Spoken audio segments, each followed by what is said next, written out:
la cápsula endoscópica y por supuesto la enteroscopia, pero más la cápsula vino a aclarar un poco lo que sucedía en este segmento. Siguiente, por favor. La desventaja de la cápsula es que la cápsula toma fotografías, pero no puede tomar biopsias. Y es una de las desventajas que puede haber con la cápsula. Pásame la otra, por favor, que esto lo comenté. Sí, es una causa de emergencia, pero las hemorragias digestivas inferiores, al menos en pediatría, en general no son catastróficas. Siempre tenemos mucho más temor de las hemorragias digestivas altas que de las bajas. No porque no puedan matar al paciente, sino porque son menos frecuentes y por su causa es menos agresiva. Excepto el divertículo de Merck, que ese sí puede dar una hemorragia y su tratamiento es quirúrgico. Y es una patología netamente quirúrgica. Pero las otras hemorragias digestivas inferiores, en general lo que nos hacen es un aviso de que algo está sucediendo. Un cáncer, pólipo, una enfermedad diverticular o alguna otra patología, tenemos que pensarla, o enfermedad inflamatoria intestinal, pero en general no es algo por la cual el gastroenterólogo salga corriendo en la madrugada a ver al paciente y a programar el estudio, porque igual para una endoscopia digestiva inferior el paciente tiene que estar preparado. De nada sirve entrar en un colon que no está preparado. No vamos a ver prácticamente nada. Siguiente.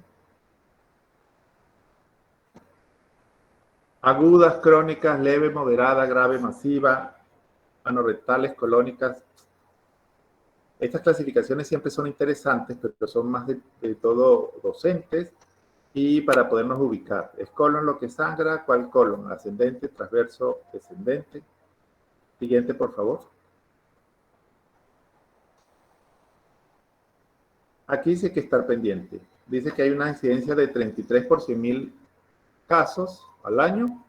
Quiere decir que en Valera deberíamos esperar por lo menos 66 hemorragias digestivas inferiores que nos consulten en general.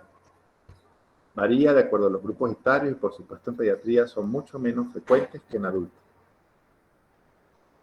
Lo que sí es que finalmente pueden causar la muerte, como muchas de las patologías gastrointestinales, pero en general la muerte por causa de la hemorragia digestiva son bajas en realidad. Siguiente.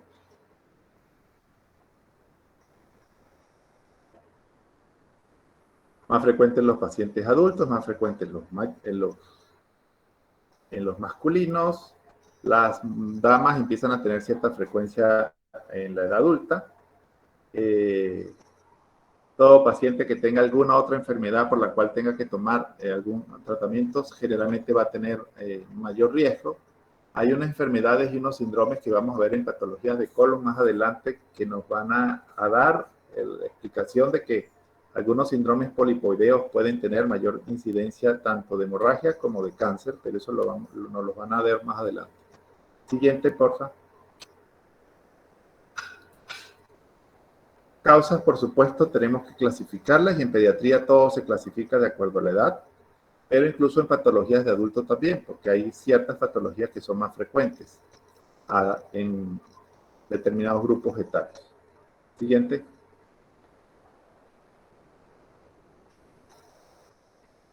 Divertículos de colon, pólipos o pseudopólipos, hemorroides, fisuras anales y las lesiones neoplásicas son básicamente los 5 grupos más importantes que causan hemorragia digestiva inferior.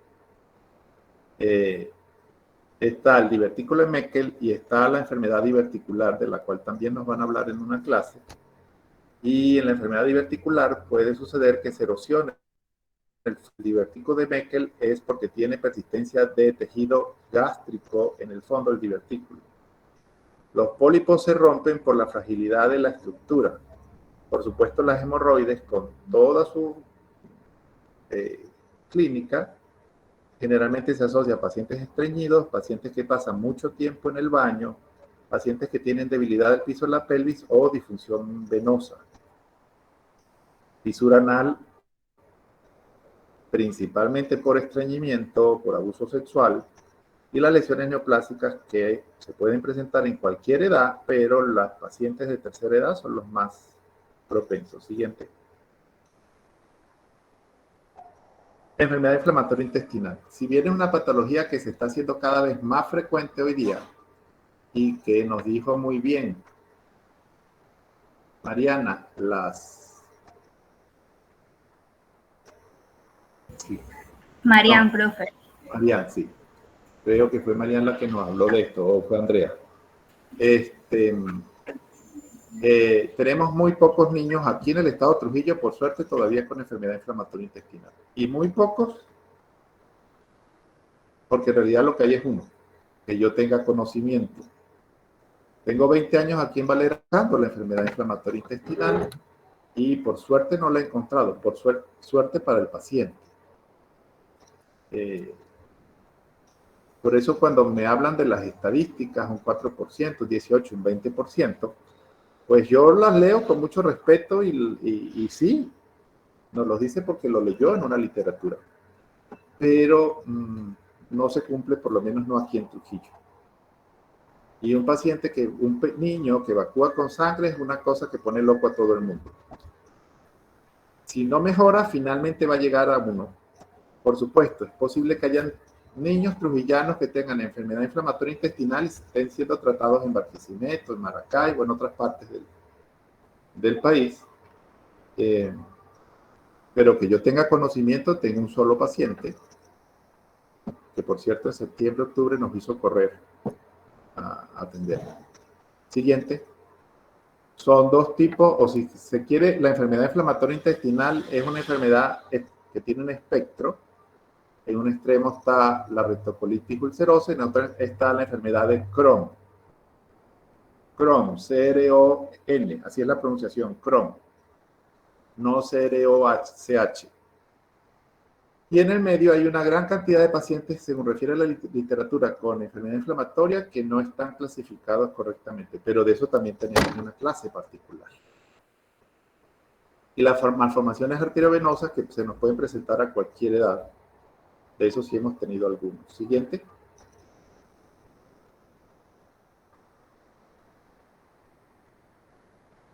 Niños, divertículo de Meckel, pólipos juveniles, enfermedad inflamatoria intestinal, pero sin embargo en pediatría las clasificaciones varían porque recién nacidos, lactantes, preescolares y escolares y adolescentes hay ciertas diferencias entre unos y otros. Búsquenla. En adultos jóvenes sí, divertículos de colon, enfermedad inflamatoria intestinal y en los mayores las angiodisplasias y el colon. Siempre colocan en casi todas las literaturas pólipos y cáncer y los ponen muy juntos. No porque todos los pólipos sean cancerosos, sino porque muchos cánceres evolucionan como pólipos. Y a veces el cáncer evoluciona desde el pólipo.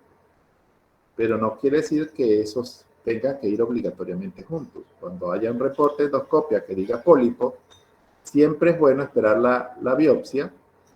Claro, si tiene más de 60 años y es de los Andes, es decir, es de todo corazón, pudiéramos tener la posibilidad de esperar con mucha probabilidad un reporte de un cáncer. Pero no siempre es así. Y en pediatría los pólipos juveniles ponen locos a todo el mundo y esos pacientes son típicos. Reciben tratamiento contra entamoeba histolítica 3 o 4 o 5 veces antes de que lleguen al gastroenterólogo porque hay la mala costumbre en el gremio médico, la equivocada creencia de que toda evacuación con sangre es amibas. Entonces la tratan. Y metronidazol. Y como los episodios de sangrado por pólipos van y vienen, muchas veces coincide con que el tratamiento coincide con que se cesa el sangrado y todos felices. Y a las 3 semanas vuelve otra vez. Siguiente. Doctor. Entonces, ¿aló? Disculpe, Scarlett. Ole. ¿Cómo podríamos nosotros orientarnos en ese caso en presencia de diarreas sanguinolentas, ya sea por pólipos, enfermedad de Crohn o disentería? El pólipo no va a dar diarrea, empezando por ahí. El pólipo pudiera dar moco. Y el sangrado que produce el pólipo es generalmente posterior. Primero evacúa y luego viene el sangrado. Y el sangrado del pólipo es descrito como goteo. El niño hace pupú y luego gotea la sangre. Claro, en un primer momento, quizás si es en la poseta, la mamá no se va a dar cuenta. Si es en pañal, la mamá no se va a dar cuenta en qué momento es el sangrado. Pero la ameba produce disentería, es decir, evacuaciones suaves, diarreicas, con moco y sangre en general. Y solo un 30% de los niños con amebas tiene fiebre, que también da confusión, porque si el niño sangra durante la evacuación y no tiene fiebre, pues está cumpliendo criterios de ameba clínicos. Pero la ameba produce diarrea, no sangrado. Entonces son detalles como ese. La evacuación es con sangre, pero el pupú es normal o es diarreico, y allá vamos haciendo clasificaciones. Si la mamá dice que la evacuación es normal, pero con sangre, hay que preguntar si es sangre roja, rutilante, o cómo es la sangre. Si el pupú viene mezclado con la sangre o la sangre viene envolviendo al pupú por fuera, básicamente, cuando son heces formadas. Entonces, después de un primer contacto, hay que darle esos datos a las mamás para que en la casa estén más pendientes, porque en la siguiente consulta que venga con el mismo cuento de que es evacuación con sangre, pues ya nosotros podemos ir haciendo una diferencia. Okay. Otro detalle, cuando estén sentados ustedes en una emergencia viendo pacientes, se van a dar cuenta que todos los pacientes vienen con reporte de ameba en el examen de heces. Cosa que es, porque aquí en Valera solo ven entamoeba histolítica y entamoeba dispar, no ven más nada. Pero en el Zulia ven la Moscovy, ven la Polaki, ven una cantidad de otras amebas, que unas son patógenas y otras no lo son. Entonces, que un examen de heces diga que tiene reportes de quistes de entamoeba y de paso le ponen histolítica, o ese bioanalista no estudia o ese bioanalista no tiene equipos. Aunque lo más seguro es que no estudie. Porque los quistes de entamoeba histolítica y de entamoeba dispar son completamente indistinguibles. Y de las demás entamoebas son indistinguibles de muchas. Porque lo que varía es el tamaño. No es lo mismo un quiste de ameba que mida 10 micras a uno que mida 7 micras o 6 micras. Son distintas especies. Y aquí ustedes podrán ver que todos son entamoeba histolítica. Y uno lo hacía, porque de hecho uno lo hacía, en mitad de la madrugada agarraba pupú de un paciente y sangre de otro que le habían tomado una muestra de sangre para cualquier cosa, y uno bañaba el pupú del paciente con la sangre y la llevaba al laboratorio. Y venía con reporte de amibas. Obvio, yo estaba muy pendiente de ese reporte porque era un truco que estaba haciendo con los bioanalistas, o en contra de los bioanalistas, e invariablemente todo el pupú que yo bañaba con sangre de dos pacientes, es decir, heces de uno y sangre del otro, todos venían como entamoeba histolítica. Eso me permitió y me incentivó a seguir revisando mucho el tema hasta que en el 1997, quizás ustedes no habían nacido, ya la OMS aceptó la existencia de la entamoeba dispar. Eso fue una discusión de más de 100 años. Pero aquí en Valera no existe la entamoeba dispar casi, a pesar de que ya desde el año 97 la OMS hizo esa publicación. Tenemos que tener mucho tacto cuando vemos esos exámenes. Otro detalle, la ameba da pujo y da tenesmo. Y aquí no nos hablaron de dolor rectal casi que en ningún momento. Una sola vez lo mencionaron. Entonces son datos que nos ayudan a diferenciar. Tiene evacuaciones con sangre normales, las evacuaciones. No tiene pujo, no tiene tenesmo. No debe ser una ameba, no de entrada. El metronidazol no le va a hacer nada. Entonces, esas son formas de hacer las diferencias. Las hemorragias digestivas inferiores y superiores ocultas son las que lo ponen loco a uno, porque evidentemente se necesita más apoyo tecnológico para hacer la diferencia, como una angiografía, que es como se pronuncia en castellano. Angiografía, porque los gatos se llaman gatos, no yatos, y que posiblemente no la tenemos disponible aquí en Valera para hacer los diagnósticos diferenciales de esa sangre oculta. Pero recordemos que sangre oculta puede haber en pacientes con enfermedad celíaca, en pacientes con alergias alimentarias, y son hemorragias digestivas bajas, pero no son de las que producen la lesión evidente en la mucosa. Y por supuesto, la severidad va a venir dada de acuerdo a la pérdida sanguínea, casi exactamente muy similar a como ocurre en la hemorragia digestiva superior. Siguiente.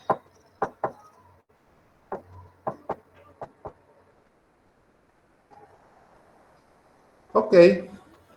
Rectorragia, hematoquesia, sangre oculta, melenas. Con la sangre oculta, con el sangrado oculto, cuando queremos demostrarlo en un examen de heces, dependiendo de la técnica que aplique el laboratorio, el paciente debe hacer una dieta blanca antes de hacer el examen de sangre oculta, para disminuir los falsos positivos. Porque ya les digo, dependiendo de la técnica que apliquen en ese laboratorio, el laboratorio puede determinar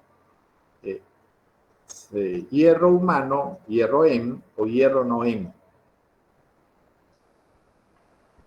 O determinar los dos. Si el laboratorio no tiene pruebas que sean las adecuadas, puede dar el falso positivo, porque si yo me atraganto de morcillas hoy o de carne roja o estoy tomando hierro como suplemento nutricional y me hago una sangre oculta mañana o pasado mañana, va a salir positiva, pero no vamos a saber si esa sangre oculta es positiva porque tengo una hemorragia o por lo que comí. Por eso, cuando pedimos la sangre oculta para evidenciar el sangrado oculto, es necesario saber a dónde enviamos los pacientes. O invariablemente, dependiendo del hábito intestinal, hay que indicarle una dieta blanca durante 3 o 4 días antes del examen. Y eso quiere decir una dieta, no tiene que ser todo de color blanco, pero sí una dieta que tenga 0 hierro en su composición. Es decir, nada de carnes rojas, nada de suplementos de hierro, nada de vitaminas, para que no hayan falsos positivos. Esa heterorragia o hematoquesia creo que la vimos en la clase anterior y lo comenté, de que eso parecía más una hemorragia digestiva inferior que una superior. Siguiente, por favor.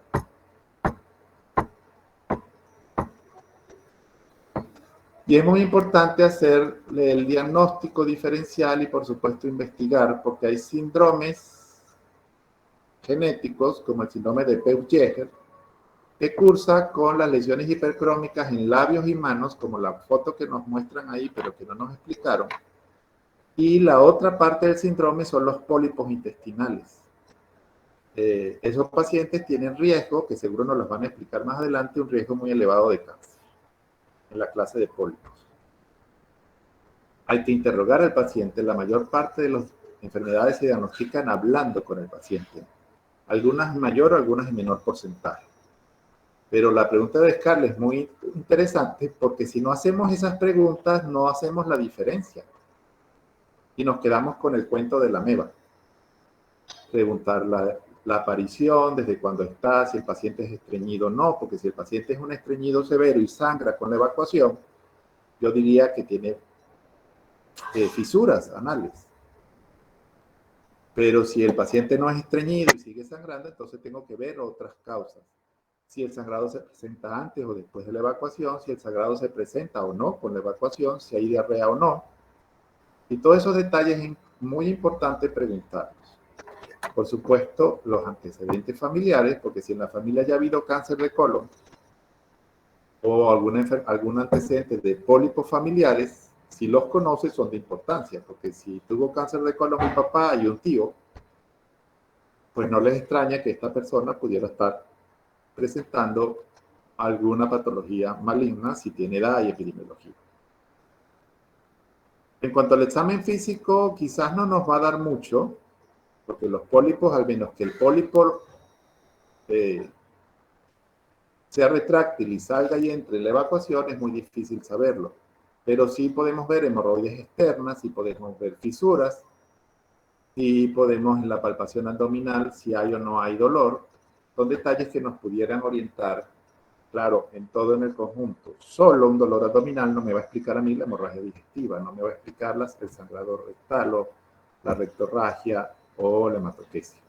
Siguiente.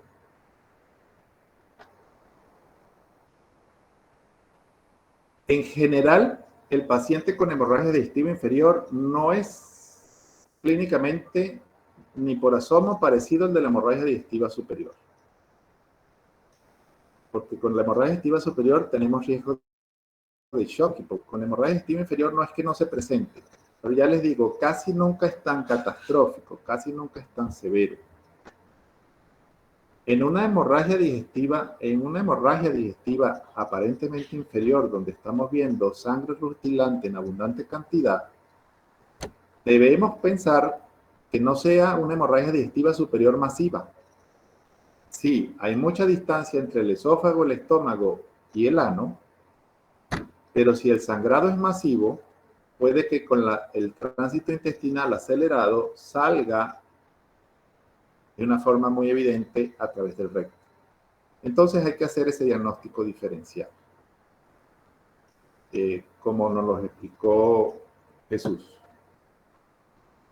Con todas las pruebas y todos los exámenes, y por supuesto hay que saber el tipo sanguíneo, por supuesto, para poder transfundir, hay que saber en cuánto tiene la hemoglobina para poder tomar una decisión, y por supuesto el monitoreo, porque no vamos a transfundir solamente con una hematología, tenemos que hacer una evaluación consecutiva, al menos que el monitoreo de signos vitales nos esté indicando.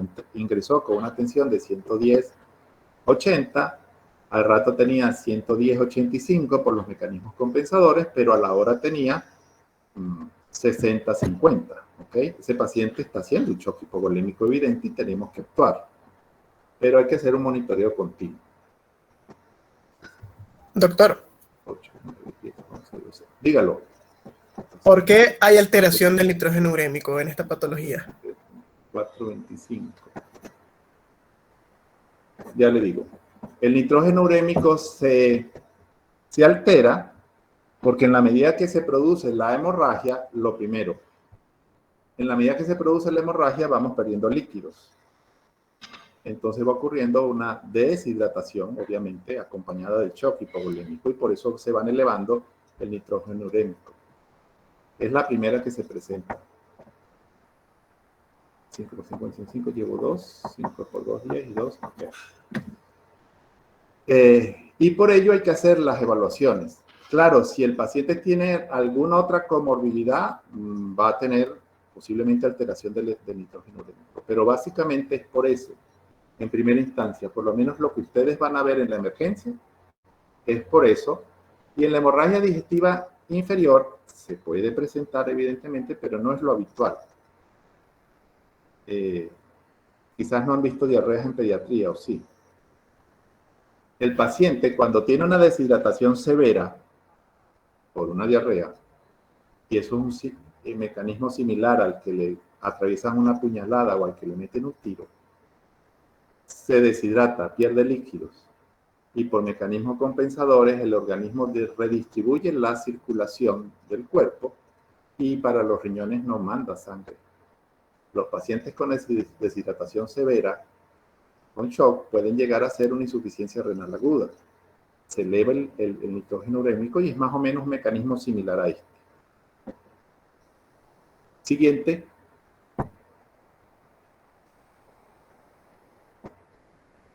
Hay que hacer las diferencias, por supuesto, entre la superior e inferior, porque el tratamiento es completamente distinto. Si yo tengo una hemorragia digestiva superior que me está simulando una inferior, es masiva, y no es el mismo tratamiento que yo tenga una hematoquesia, por un pólipo, por un hemorroide, por un cáncer. Entonces es necesario hacer esa diferencia. Una hemorragia digestiva superior no me va a dar nunca una hematoquesia, o la posibilidad es muy poca, y si me la da es porque viene un maremoto, un tsunami de sangre. ¿Okay? Hay más posibilidad de que se eleve el nitrógeno urémico en la superior que en la inferior. En la superior, cuando yo coloque la sonda nasogástrica, si la decido colocar, voy a obtener sangre, si es inferior, no. La melena se asocia más con superior y la hematemesis obviamente, y la hematoquesia más con la inferior. Son detalles que debemos de hacer la diferencia.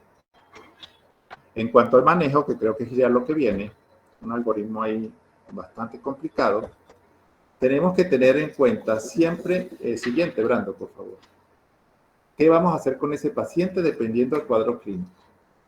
Y si bien aquí no los clasifica si son mayores o menores de 40 años, si hago la colonoscopia o no la hago la angiografía o no la hago, esto debemos de saberlo, por supuesto, pero no es lo que habitualmente ustedes van a hacer en una emergencia.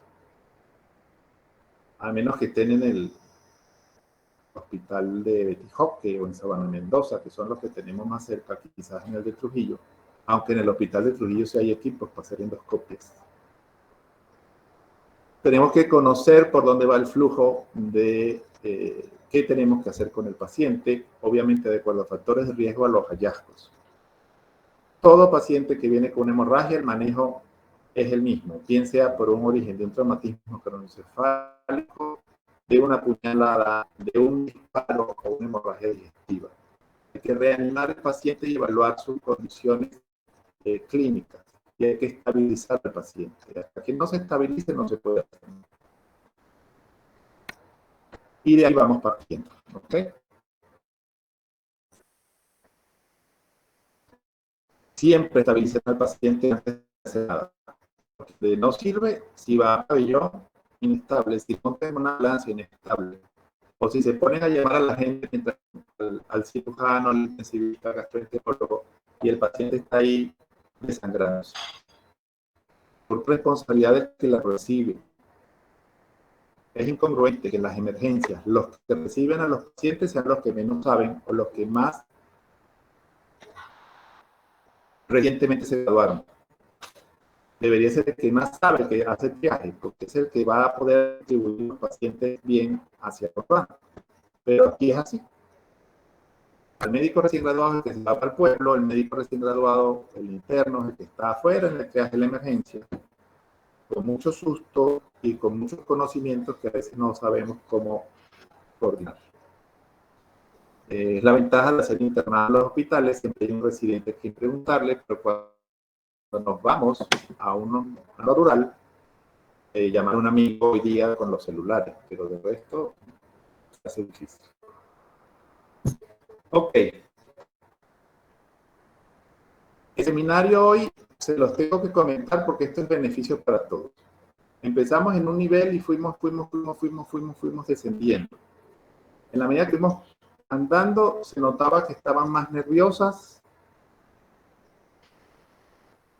Mariana y Andrea, y Jesús no estaba nervioso, pero dijo 140 veces desde que comenzó a hablar del factor RH de los pacientes, que fue cuando lo comencé a contar, porque en esa diapositiva lo empecé a contar, fue en ese punto.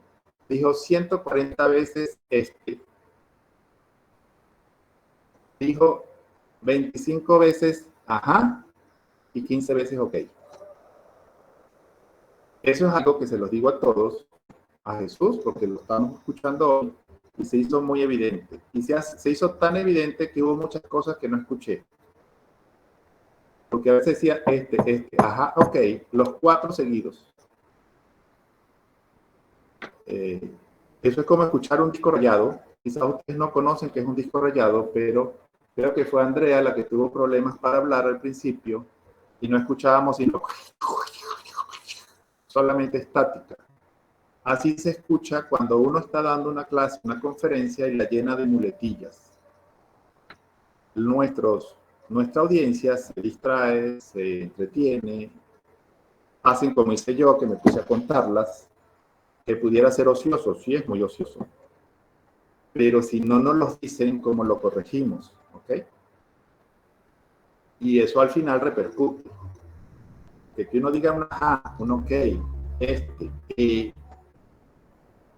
pero que en 2 láminas y media, entre todos, sumen más de 180 veces, crea ruido, y uno se distrae, indudablemente. Es como cuando ustedes hacen diapositivas que habían antes unas diapositivas que pasaban unas hormiguitas caminando por abajo y después salían por arriba.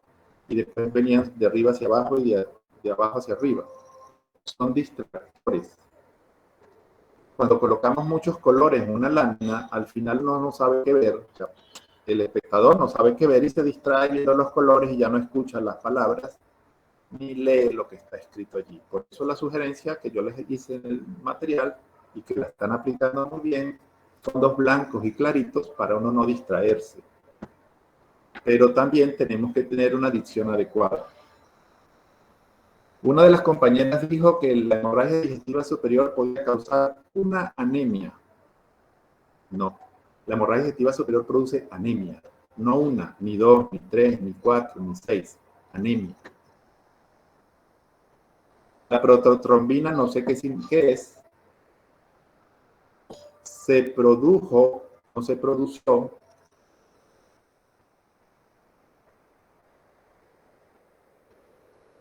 y microflora. Hace varios años ya cambió el término de flora intestinal por microbiota intestinal. Desconozco la razón de por qué lo llamaban flores, porque no son flores, ni son vegetales. La microbiota intestinal son bacterias, hongos, virus y arqueas. Ahí no hay vegetales. Pero durante muchos años se le llamó flora intestinal. Pero ahora ya no se llama flora intestinal, sino que se llama microbiota intestinal, que es el nombre correcto. Entonces es necesario, sé que por estrés, la luz se nos fue, yo no tuve luz hasta que le avisé a Brando, y me agarró el UPS, tenía, pero la laptop la tenía sin carga, porque anoche se me apagó, o sea, trabajando sin darme cuenta, no la tenía enchufada, se apagó. No dio tiempo de que cargara anoche. Quizás si hubiese estado cargada, pudiéramos haber arrancado la clase más temprano que hoy. Pero sabemos que hay muchos factores. La electricidad, los ruidos de la casa, que la gente se para a hacerle morisquetas. Cuando yo estoy hablando mucho, muy rápido, aquí en mi frente mío se para mi mamá a hacerme señales. Siempre eso nos distrae. Y aparte de todo eso, tenemos que darle el seminario, tenemos que dar la clase.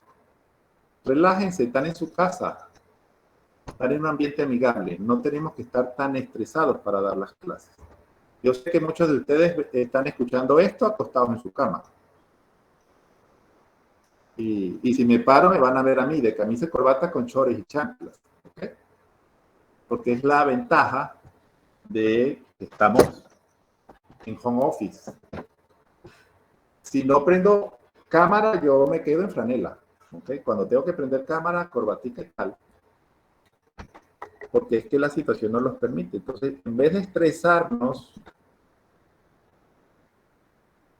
los seminarios desde la casa deberían ser muy más tranquilos.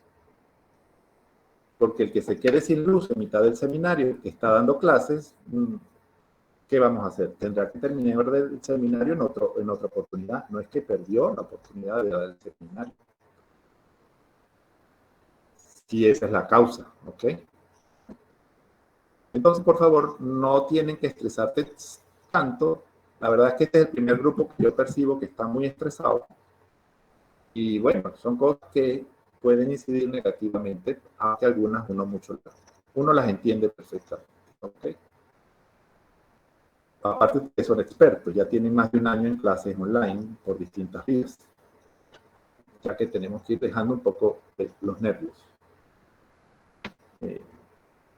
A uno de los congresos le piden que uno grabe la conferencia y la envíe grabada. Entonces uno no solo es el que estudia, el que da la conferencia, sino que uno es el iluminador, el director del video, graba el video, es camarógrafo y hace muchísimas funciones hoy día. Antes uno simplemente se montaba en un taxi, se iba a dar la conferencia y volvía. Ahora uno tiene que ver la iluminación, tiene que ver el escenario, tiene que ver si la ropa combina con el escenario, porque si atrás es oscuro yo tengo que estar claro. Si en Zoom voy a poner uno de esos fondos Zoom, tengo que tener una cortina verde colgando atrás. Entonces uno, aparte de que tiene que estudiar para hacer la conferencia, tiene que ver todos esos aspectos técnicos. Cuando lo invitan a dar conferencias que ahora las están pidiendo a todo el mundo, las están pidiendo grabadas. Esto nos ha tocado. Pero por eso les digo, no tenemos estresados al momento de estar dentro de la cámara. A mí a veces me echan bromas diciendo que yo soy un Zoom expert. Y no es cierto, pero ha tocado hacer muchas conferencias por Zoom, grabarlas y enviarlas. El año pasado me invitaron a una jornada y tuve que grabar 9 veces la conferencia. Porque algo pasaba. En fin, dudas, comentarios. Los organizadores del congreso se morían de risa de oír lo que yo les decía que había grabado 9, 10 veces la conferencia. ¿Alguna duda, algún comentario?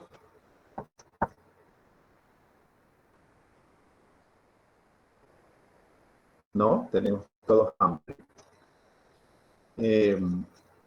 Brandon ya quizás les debe haber comunicado el examen el próximo jueves a las 8 de la mañana allá en la Escuela de Medicina, o sí, 8, ¿cierto? Sí, 8. Por aquello del sol, hay que hacerla entre 8 y 9, porque si no el sol les va a tostar el cerebro. Entonces, bueno, nos vemos el lunes, entonces será la siguiente clase. Gracias, doctor. Muchas gracias, doctor. Doctor. Gracias, Doc. Gracias, doctor. Feliz día. Hasta luego, gracias.